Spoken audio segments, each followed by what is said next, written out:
No último vídeo do canal eu falei sobre a minha virada de chave. Basicamente o conteúdo foi eu mostrando que eu precisei adquirir conhecimento para sair do interior de uma família de classe média baixa, conseguir catapultar minha vida e criar cenários para mudança de hábito. E esses cenários só foram possíveis por conta da aquisição prévia de conhecimento. Você precisa assistir o vídeo para entender um pouco mais do que eu disse lá. Naquele vídeo, basicamente, eu argumentei que a sua mudança de vida virá por meio de alterações comportamentais. Ou seja, você precisa adquirir conhecimento, esse conhecimento vai ser motivo para você se comportar, e conforme você se comporta, você começa a criar contextos que punem e reforçam seus comportamentos, aumentando ou reduzindo a probabilidade desses comportamentos voltarem a acontecer. Se você vive num ambiente onde as pessoas reforçam seus comportamentos adaptativos, como ler, trabalhar, cuidar da sua família, ganhar dinheiro, você vai aumentar a chance de repetir esses comportamentos de forma com pouco esforço, e isso vai fundamentar a sua mudança e a sua virada de chave. Esse foi basicamente o contexto do vídeo anterior, em resumo.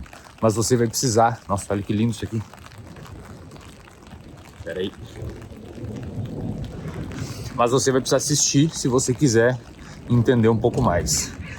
Esse vídeo anterior foi um complemento a um vídeo que eu falei sobre dinheiro, que é um vídeo com thumb verde, é o terceiro vídeo antes desse que você está assistindo agora. Opa, cheguei numa rua sem saída.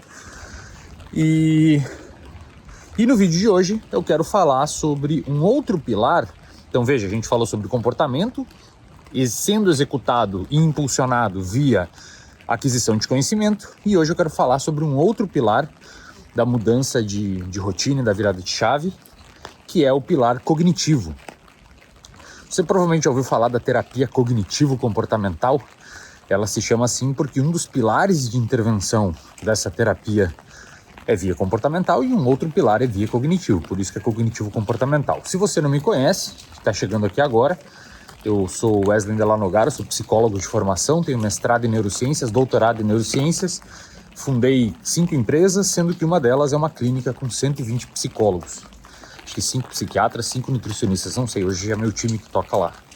Então teria que ver com os meus sócios, mas é mais ou menos isso na última vez que eu vi, uns 4 meses atrás.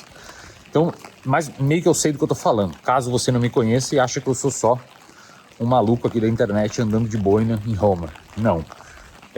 Provavelmente vai ter um monte de gente aqui que já foram ou são meus alunos nos comentários, mostrando como o meu conteúdo já mudou a vida dessas pessoas. Então, por isso, eu tô falando isso porque eu queria que você prestasse atenção no que eu falei no vídeo anterior, que foi o pilar comportamental, e no que eu vou falar nesse vídeo aqui, que é o pilar cognitivo. Então o pilar comportamental vocês já entenderam, ou assiste o vídeo lá depois.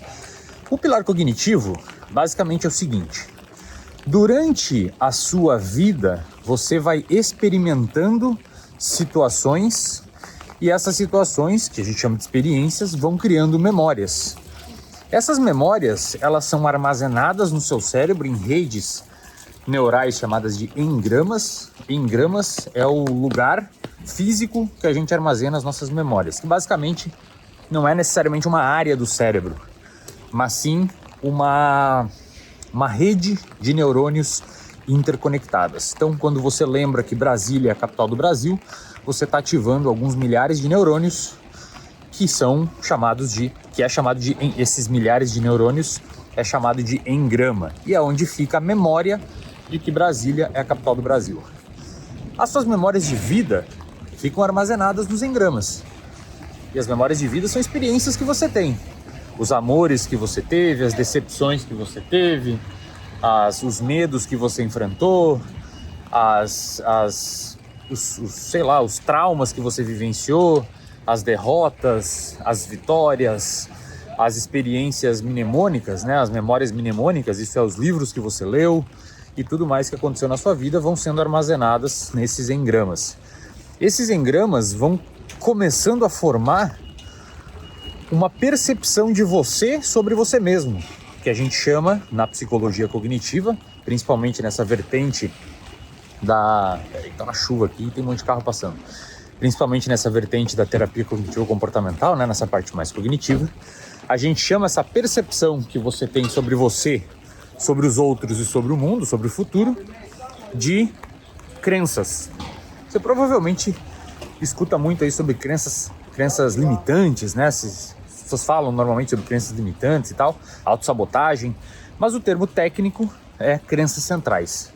Crenças centrais, então, basicamente, muito resumo, peço desculpas aos psicólogos e acadêmicos que estão aqui assistindo, é um vídeo didático, então eu estou abreviando bastante, mas crenças centrais, basicamente, são formações que você tem, percepções que você tem, na verdade nem necessariamente uma percepção, né? Porque é uma coisa que você muitas vezes não sabe, que sente sobre você mesmo. Mas é basicamente uma crença que você tem sobre você, sobre os outros e sobre o mundo. Algumas crenças centrais são bem comuns quando a gente trata pacientes na clínica. E você pode ter essas crenças, na verdade você tem essas crenças mesmo sem ter uma psicopatologia. Lembre-se, essas crenças são produtos das interações que você tem com o mundo e essas interações vão se somando como se fosse um Lego, digamos assim, e a somatória dessas interações dará a sua percepção de você, do mundo e dos outros. Uma crença central bem comum nas pessoas que a gente encontra aí em sofrimento psicológico, e talvez essa crença seja sua em algum nível, porque ela realmente é bastante comum, é uma crença que a gente chama de insuficiência ou incapacidade. Que basicamente é o quê? A pessoa, conforme ela vai interagindo com o mundo, ó, presta atenção aqui, eu não consigo estalar os dedos agora porque eu tô com o guarda-chuva. Essa parte é importante. A pessoa, conforme ela vai interagindo com o mundo e criando as suas percepções dela com a realidade, baseada nessas experiências que ela vai armazenando no cérebro, ela começa a ter noções de que é incapaz, de que é insuficiente. Só que essa crença ela não se manifesta de uma forma, entre aspas, consciente. A pessoa ela não verbaliza e não raciocina, eu sou incapaz. A pessoa, na verdade, essas crenças, na verdade, elas começam a ter uma certa ebulição e o que chega na verbalização da pessoa são tipos de pensamentos amparados nessas crenças. É como se as crenças fossem as sementes lá no interior do seu cérebro e os pensamentos os frutos. Se você tem uma crença de incapacidade, portanto, você não vai verbalizar eu sou incapaz. Você vai começar a ter sensações de que as pessoas são melhores que você. Você vai começar a ter sensações de que você não consegue passar naquela prova. Você vai ter pensamentos de que você não consegue executar aqueles planos que você se propôs a executar. E a consequência comportamental disso, lembrando agora um link com o vídeo passado, e por isso que é importante você assistir, é que você vai desmotivar. Você não vai querer estudar para o concurso, já que você tem esses pensamentos, que a gente chama de pensamentos automáticos, de que você não vai conseguir passar. Então, frente a uma possibilidade de começar um concurso, ou trabalho, qualquer coisa, mesmo um relacionamento, né?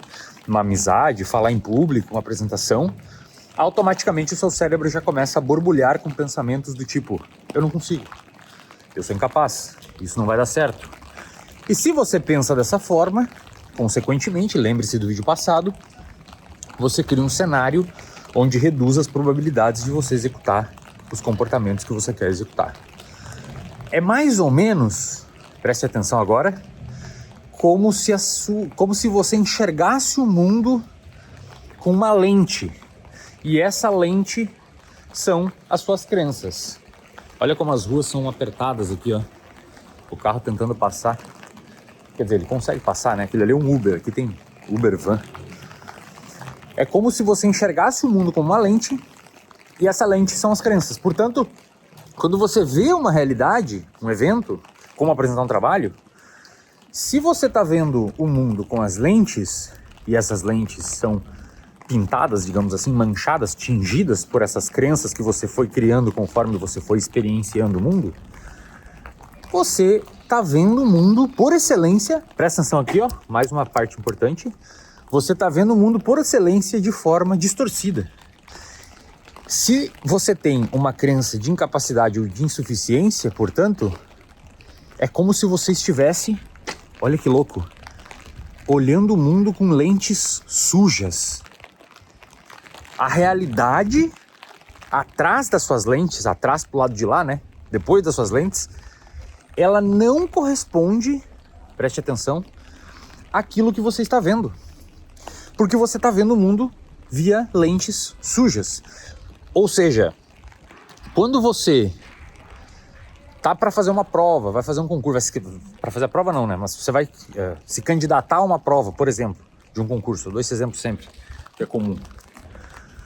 E você tem o pensamento de que não consegue, não necessariamente você não consegue, mas esse pensamento ele é fruto de uma série de interações que você teve com o mundo, e essas interações levaram você até essa lente, essa crença que faz você pensar que você não consegue.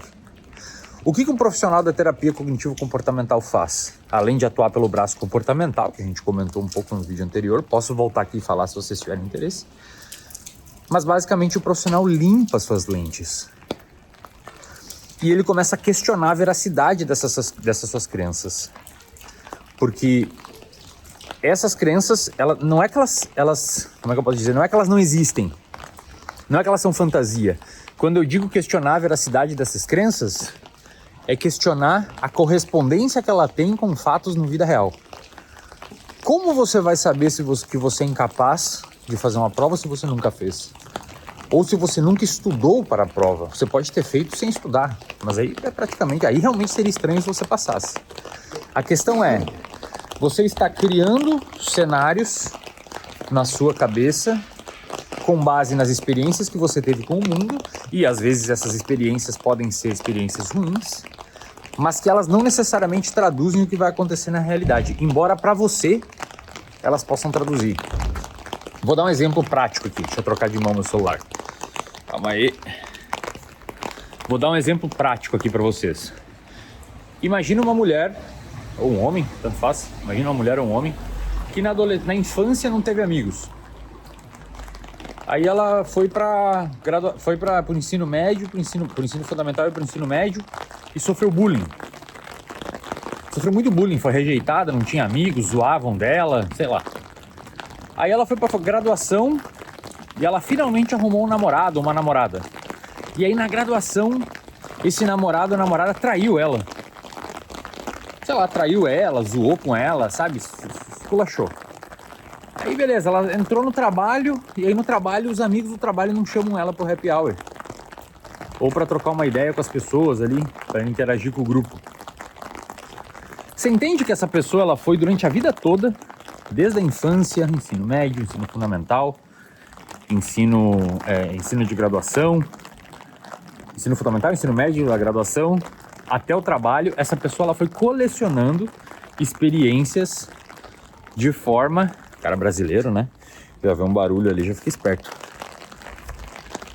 Ela fica colecionando informações, armazenando essas informações do cérebro, de forma que a conclusão natural é que ela é uma pessoa não amada. Ela é uma pessoa incapaz de ter um relacionamento, né? Mas não necessariamente ela é incapaz de ter um relacionamento. Talvez ela sempre tivesse dificuldade de ter relacionamento por conta do ambiente que ela vivia, por conta das suas preferências pessoais. Só que esse padrão de pensamento que foi se cultivando gerou nela uma percepção de que ela é incapaz de ter um relacionamento, uma percepção, uma lente suja, e a partir disso ela se comportou à luz disso. E aí realmente entra num ciclo vicioso. Ela acha que não é capaz de ter um relacionamento, portanto ela não tenta ter um relacionamento, e isso reforça o fato dela achar que é incapaz de ter um relacionamento. E como é que a gente quebra isso? Basicamente você tem que... Não tem como fazer isso aqui nesse vídeo, lógico, né? Que é um trabalho muito árduo e é individualizado. Mas basicamente você precisa questionar a veracidade desses pensamentos que você tem sobre o mundo, dessas crenças que você nutre. E a partir disso, começar a ir percebendo e reforçando, à luz do que a gente comentou no vídeo anterior, novos comportamentos e novos contextos. Aí você vai precisar assistir o vídeo anterior, tá? Se você quiser saber mais sobre isso, eu tenho uma aula de, sei lá, uns 50 minutos, a aula no reservatório de dopamina, a aula intitulada Suas Lentes Estão Sujas. Eu explico todo o raciocínio da terapia cognitivo-comportamental, como identificar esses pensamentos e como você começar a tentar mudar isso. Não é um processo psicoterapêutico, não substitui terapia, o RD não é tratamento, mas essa é uma das aulas mais assistidas, se não a mais assistida do RD, onde eu explico tudo isso que eu tô falando aqui de uma forma muito mais didática, muito mais organizada, porque aqui eu tô andando na rua só, né? E tentando falar com vocês de uma forma mais simples. Mas se você quiser, o link tá aqui na descrição, no QR Code aqui em cima também, pedi pro Matheus deixar aí. E eu tenho certeza que essa aula já limpou as lentes de muitas pessoas e talvez as suas lentes também possam ser limpas com essa aula. A reflexão de hoje era essa. Tô no meu último dia aqui em Roma, voltando pro Brasil amanhã. E é isso. Espero que vocês tenham gostado. Deixa o like aí que reforça o meu comportamento de voltar aqui gravar vídeo pra vocês. Valeu? Então é isso. Ó. Roma chuvosa. É isso, galera. Valeu.